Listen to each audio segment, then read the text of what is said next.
Welcome to Pakistani American news channel. New York से कैसर मुस्तफा भुट्टा। अमेरिकी सदर डोनाल्ड ट्रंप ने कतर में अल अदीद फजाई अड्डे पर ईरानी मिसाइल हमले के बाद अपने पहले बयान में कहा है कि ईरान ने 14 मिसाइल फायर किए थे, जिनमें से 13 को मार गिराया गया।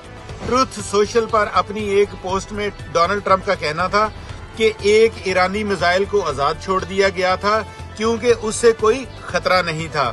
ईरान ने सरकारी तौर पर अपने जौहरी मराकज के खात्मे पर इंतहाई कमजोर रद्द अमल दिया है, जिसकी हमें तवक्का भी थी और हमने उसे रोक लिया।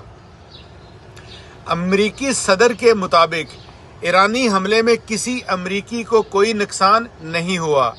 डोनाल्ड ट्रंप ने अपने बयान में मजीद कहा कि मैं हमले की पेशगी इतला देने पर ईरान का शुक्रिया अदा करना चाहता हूं, जिसके सबब ना ही किसी जान का ज़िया हुआ और ना कोई जख्मी हुआ। शायद अब ईरान खित्ते में अमन और हम आहंगी की तरफ बढ़ सकता है और मैं ऐसा करने के लिए इसराइल की भी हौसला अफजाई करूंगा। अपनी एक और पोस्ट में अमरीकी सदर के कतर के अमीर का भी खित्ते में अमन के हुसूल में किरदार अदा करने पर शुक्रिया अदा किया है। उन्होंने लिखा कि अल अदीद बेस पर हमले में ना ही कोई अमरीकी हलाक हुआ और ना ही कोई कतरी शहरी जख्मी या हलाक हुआ।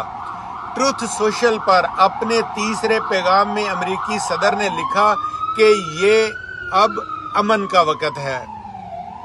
देखते रहिए पाकिस्तानी अमेरिकन न्यूज चैनल।